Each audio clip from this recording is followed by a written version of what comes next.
The Nintendo Switch has been out for 7 years now, and it's no secret that it has some of the best games. So today I wanted to go over what are my personal top 10 games on the console.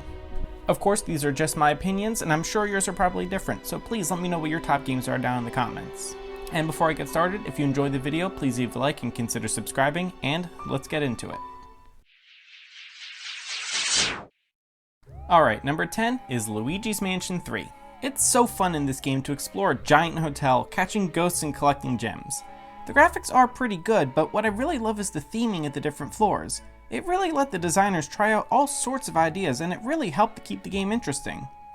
Really, my only complaint here is that some of the floors were just a little bit too short. But overall, it's a really great game. Number 9, Super Mario Odyssey. Basically, what I have to say about this game is, this is the best 3D Mario game. The different worlds and environments are just so cool and distinct, the boss fights are actually kinda cool for once, and the capture mechanic is just such a fun addition to the series.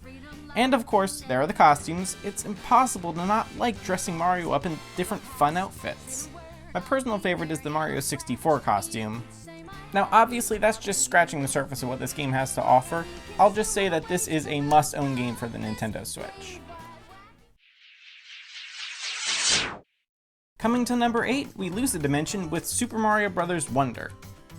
The 2D Mario game on the Switch is, in my opinion, actually better than Mario Odyssey, as it's just so wacky and unique. It really is the most creative Mario game in years. Plus, it's got some great graphics, great music, and some really fun animations. Really, my only issue with the game is the badge system. I think it's basically pointless because the parachute cap is just so overpowered. You can get across gaps easier, float over enemies, and even use it to climb up walls. Because of that, I rarely ever used any other badge unless I actually had to. But as badges are optional for most of the levels, it doesn't really affect my overall opinion of this fantastic game. With number 7, we stay in the Mario universe even if it isn't actually a Mario game, with Yoshi's Crafted World. I mentioned when I reviewed Yoshi's Island, but I love the Yoshi games. They're fun and just make me feel good, and this one is no exception. The level design is just as good as the other games in the series, and I love the whole arts and crafts aesthetic here.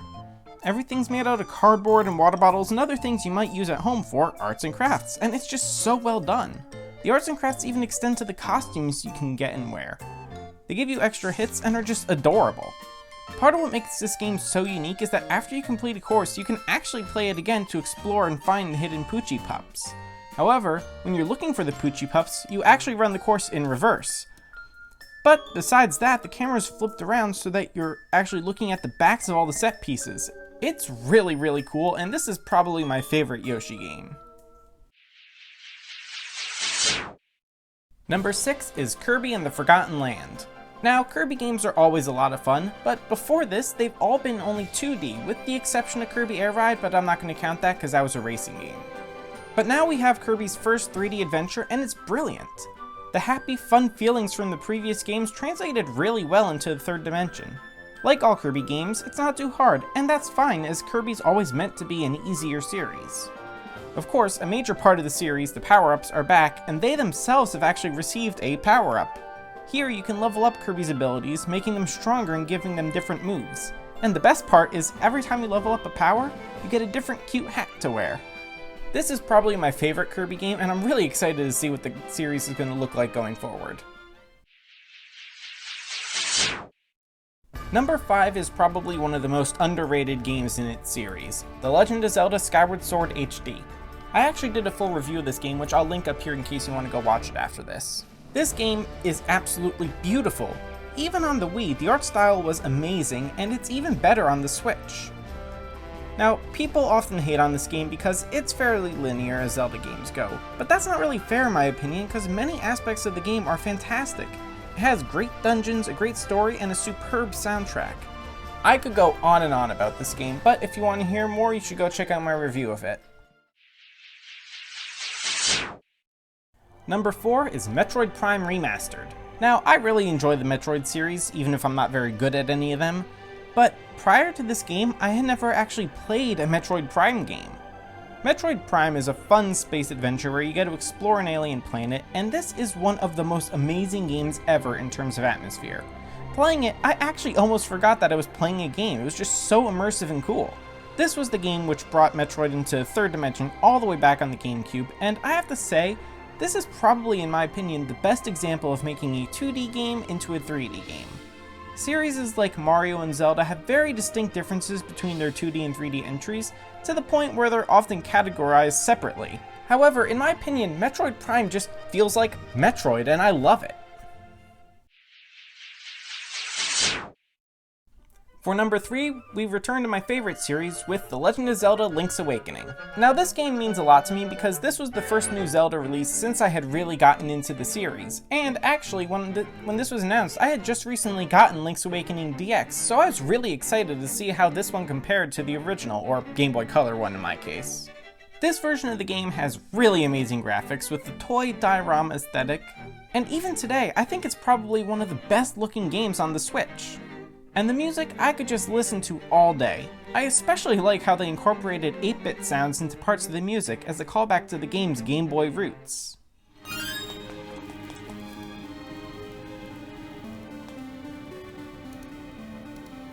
Link's Awakening has some really good 2D dungeons and, in my opinion, one of the best stories in the series. If you haven't played a 2D Zelda game before, I have to say this is probably where you should start. Number 2, The Legend of Zelda: Breath of the Wild. Now this game is actually the whole reason that I got my Switch in the first place. I woke up early one morning, drove to Walmart, and bought my original Switch, a Pro Controller, and The Legend of Zelda: Breath of the Wild. That day, exploring the Great Plateau and the rest of Hyrule became one of my favorite gaming memories. It was just incredible. For years, I loved just booting up this game and spending hours upon hours wandering around Hyrule, exploring and discovering all that the world had to offer. Despite the game's somewhat lackluster story and fairly boring dungeons, I still think it's probably one of the best gaming experiences out there. The shrines are generally pretty good and the side quests are pretty decent, but really just the overall feel of exploring is just, in my opinion, the best. And number 1, probably not surprising, is The Legend of Zelda: Tears of the Kingdom. And this isn't just my favorite Switch game, this is actually my favorite game of all time now. It took what Breath of the Wild did and improved upon it in almost every way. The story is much better and much more interesting, in my opinion. The music is a lot better and more noticeable, and the dungeons are actually pretty good. The only one I didn't really care for was the Water Temple, which is pretty standard for Zelda games. Even though it used the same base world as Breath of the Wild, there's so much added to it that I never got bored exploring, even though I spent hundreds of hours exploring Breath of the Wild. There's the sky, which admittedly has the same problem as Skyward Sword of not being the most interesting. Then we have the caves, which are just so fun to explore. A lot of times there'll be shrines or side quests hidden in them, so it's always exciting when you discover a new one. And then, of course, there are the depths, a dark, inverted version of Hyrule up above, which are super creepy. The whole building mechanic I thought was really cool, even though I'm not that good at it. I will say though, I don't think it's something they can really use again in the series without seeming too repetitive, but still, it was a cool, fun mechanic. Now, I'm not going to say more here because I plan on reviewing this game at some point, but I'm going to summarize by saying, this is the best game ever, and if you haven't played it yet, you need to try it as soon as possible. Thank you so much for watching. If you enjoyed the video, please leave a like and consider subscribing. What are some of your favorite games for the Switch? The system has been out for so many years now that there's so many games, I'm sure there's a lot that I've missed. So of course, please let me know what you think down in the comments. Well, until next time, so long.